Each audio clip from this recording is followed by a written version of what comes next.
how do we spot, how do we know the New Age movement is taking root?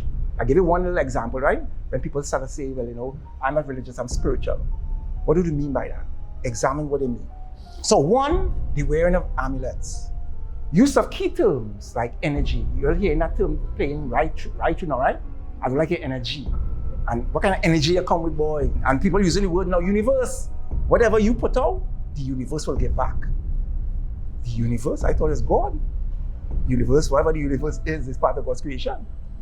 So you see what it is, right? That is really pantheism. The universe is not a personal being. The universe can't give you anything. No can it take up anything from you. So God is sidelined. Now the universe is the key thing. Energy, vibrations, life force. That's a word being used a lot now, especially in health circles. Spirituality, balance. But when they say that, they are luring to Chinese religion and mysticism with the yin and yang. Years ago, I went to a certain place with a certain person for a certain reason. For a certain reason. And trying to convince the person that they shouldn't be in that place. The person insists they should be there. I said, I'll come along. In my mind, I wanted to prove a point. Because I was not trying to deny the person from going because of any other reason based upon what I know. And while I went there, I was in a gallery sitting, and when I looked in, the person lying down on a bed, and a man over the person with stones. Resting stones on certain points in the person's body. Man dressed all in white, place all in white, and I observed it.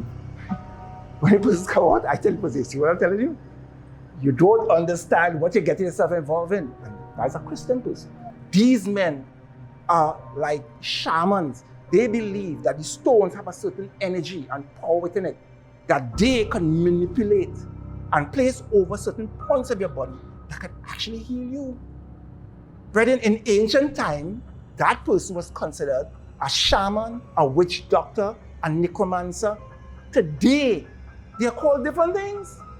They may be called a chiropractor. They have nice scientific terms to call them. But these are neo-pagans. Branches within the New Age movement. So you have the health and wellness movement.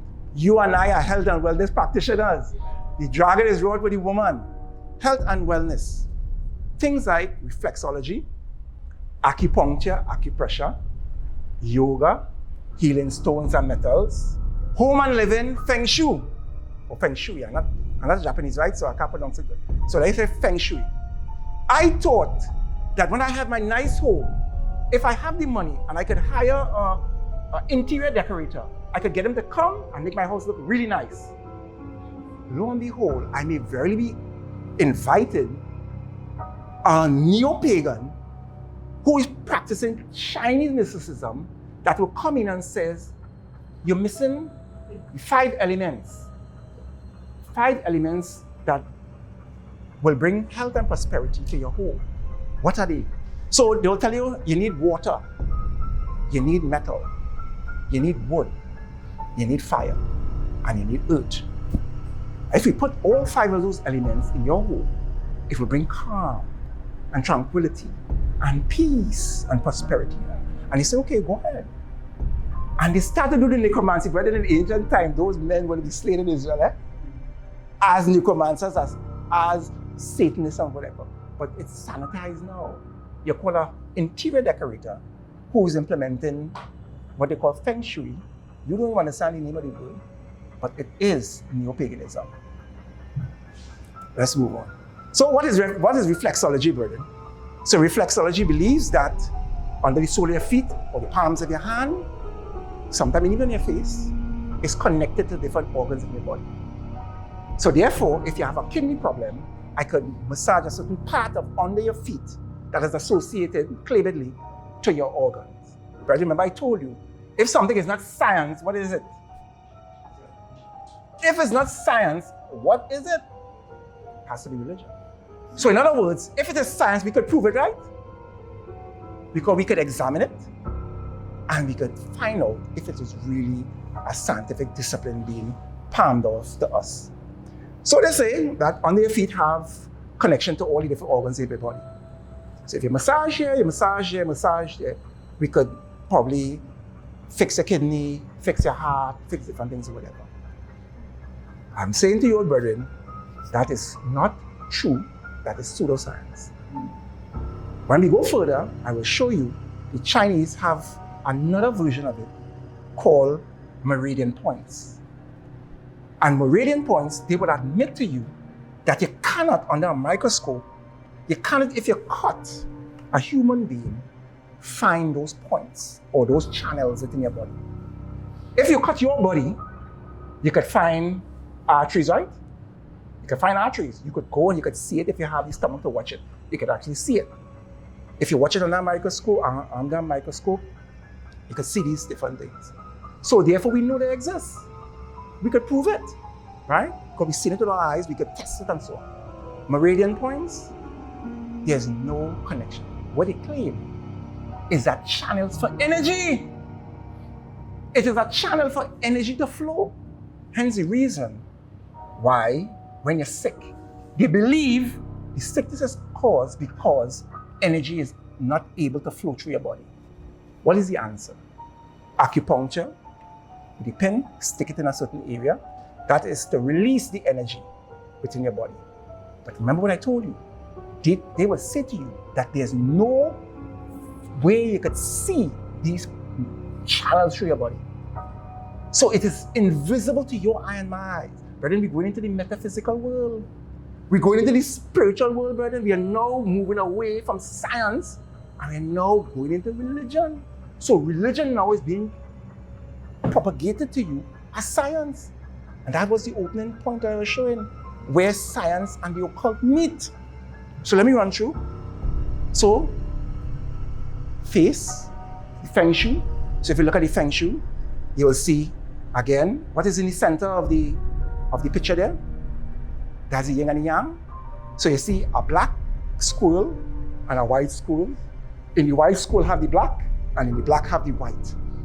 So good and evil, positive and negative, goes together. And then we have the 5 elements.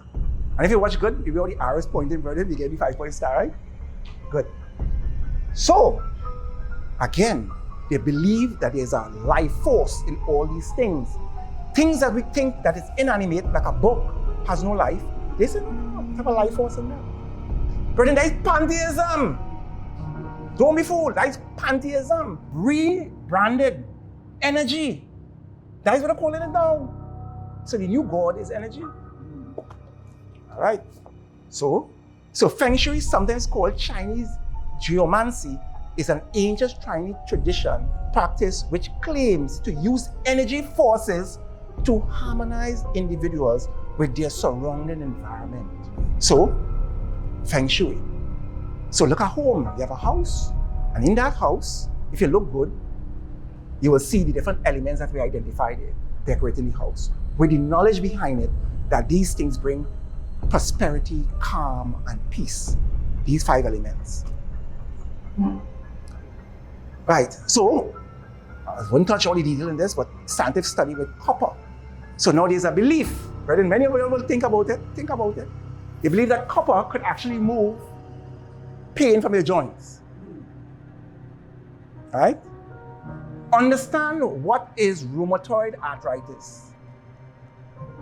Understand what is rheumatoid arthritis, right? Think like swelling of the joints, right? That's very painful to individuals.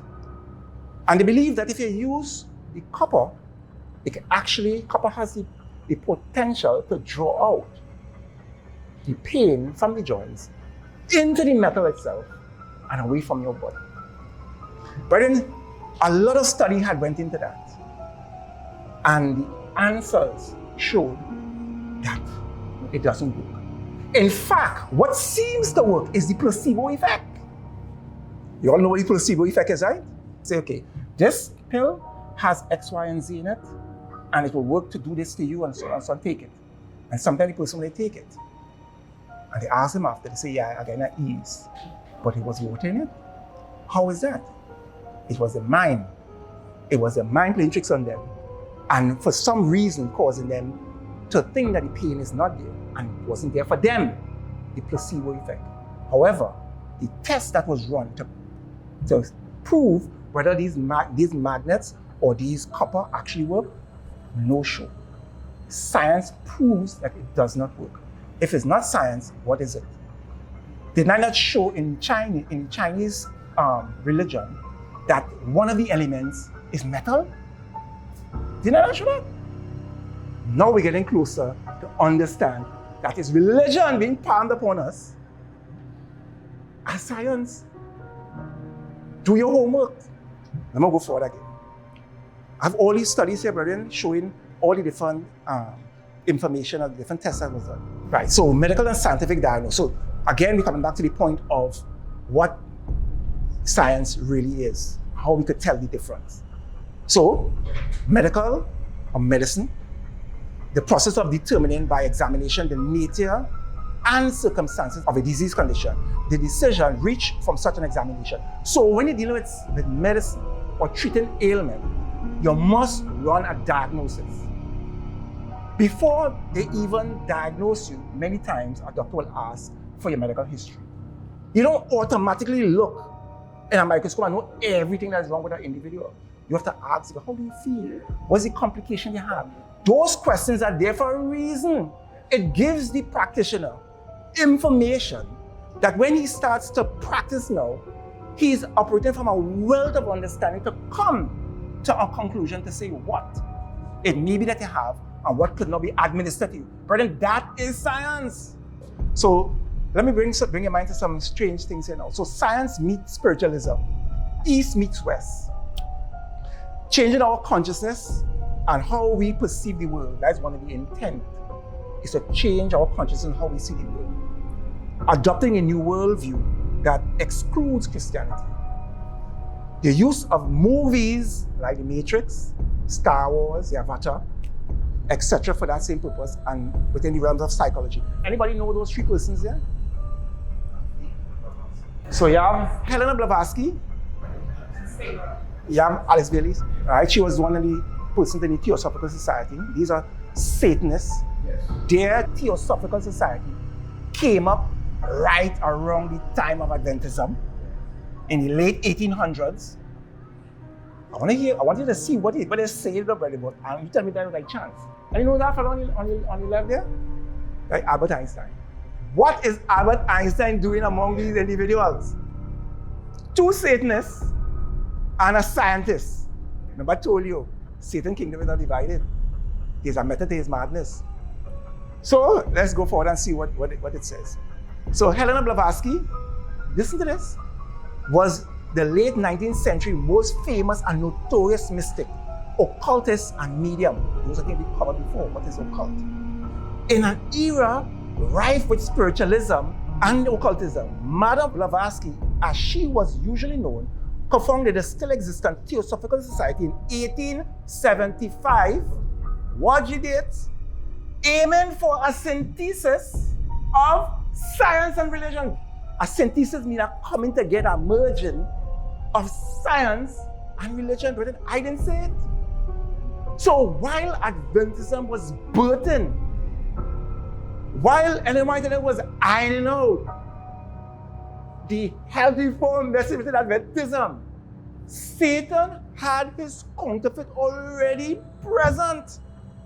And he was seeking a unifying of science and religion. Yeah. She thought her contemporaries needed a religion that could meet the challenge of modern thought. And she thought that occultism provided just such a religion. Think about that. 1875. What she did. Let's go to the next person. Albert Einstein. What this man is doing there? Albert Einstein's religious views. So he had religious views. Here he says, Albert Einstein's religious views have been widely studied and often misunderstood. Albert Einstein said or stated, I believe in Spinoza's God. We'll come to see who Spinoza is. He did not believe in a personal God, like the Bible, like what is in the Bible, who concerns himself with faiths and actions of human beings, a view which he described as naive. So it's not that he didn't believe in God, but he believed in the God of Spinoza. So you see who Spinoza God is. Let me show you something. Who is this man on your right? Well, so they say the richest man in the world, right? Elon Musk. Hear what Elon Musk says. Elon Musk was in a program where some Christians invited him when he came, and they was having talk about science and things that he's doing and whatever. So they said, Elon Musk, we want you to become a Christian. And they started engaging with Christianity. And they asked him, if he would accept Christ and things like that, and if he believed in God.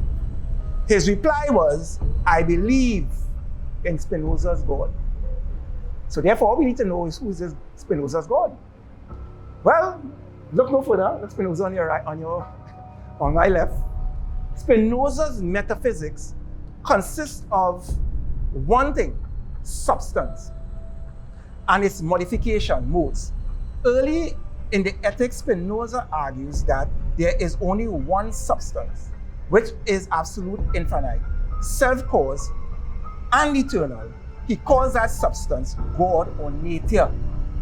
So Spinoza's God is nature. And in like fashion, that is pantheism.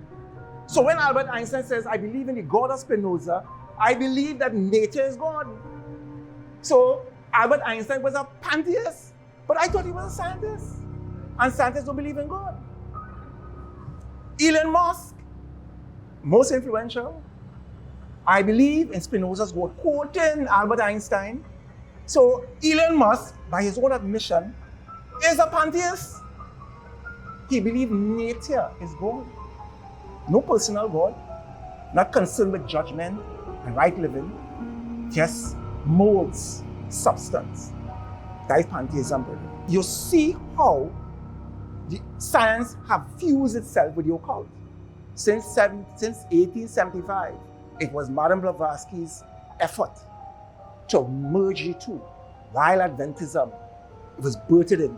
So, as we go forward, brethren, there's something called chakras, brethren. Chakras represent energy points in your body, and those energy points, they believe, could be manipulated to bring about healing for individuals. Healing takes place if it is we could manipulate the energy stored in the chakras. That's not true, right, brother? I tell you what they believe, right? So you have the crown, center here, you have the throat, and you have all the way down. Those are chakra points. So when you see these symbols, brother, you know it's not science you're dealing with. You're dealing with religion. Their claim to healing is to deal with the energy stored in your body that is blocked. That energy is really called God. It is sanitized and it's called energy today. God becomes not a personal individual, a spirit with whom we have a personal relationship. Through his son, Jesus Christ, he becomes an impersonal force. God is something, an energy that permeates every one of us, each and every one of us. And it's both personal and non-personal. There are two things the gurus have done. On the one hand, they've used Eastern type words that are floating about in the West, words like energy, vibrations, and so on. And they've also used words, phrases, ideas from the Bible, from teaching of Jesus, misused them, twisted them around to draw people to themselves, to suggest that the things that Jesus was talking about are actually the things they are talking about, when actually it's not so at all. The language of the energy, they're not saying God, they're saying energy. They're saying universe and all these different things.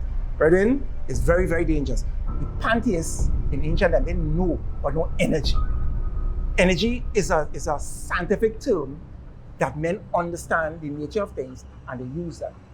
Religion now is taking that same term to make it more palatable. When you watch Matrix, brethren, you thought you was watching a science fiction movie. When you was watching Matrix, you were in church. You thought you went to watch a science fiction movie. When you go to watch Star Wars, you think you're going to watch a science fiction, you're in church. Don't be fooled. Don't be fooled. So the chakras, energy, is the key for the day. Then you have something called the Kundalini. Kundalini, again, is one of the points in your body called the spine, and the Kundalini is really the serpent energy. I don't buy words, like what the religion say. It's the serpent energy coiled in your spine, or the lower parts of your spine, that it needs to release.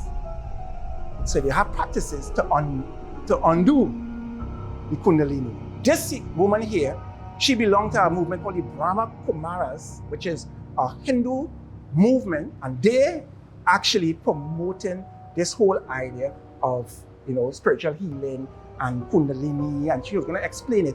But then later, a gentleman was going to come who was actually a practitioner, and he was unveiling to us the trickery that is being used by the yogis in promoting their religion by using modern terms, scientific terms, and Christian terms. Right then, the Beatles had a song, and in it, they were using the word hallelujah. And they said the intent in that song was to bring the two so close that people would sing and they wouldn't even know that they're saying Hare Krishna.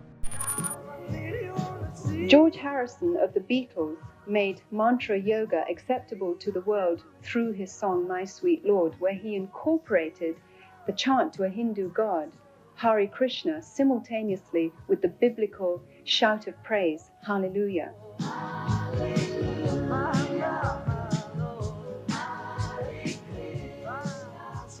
He said he did this deliberately to show that both religions are the same and to make Hinduism more acceptable.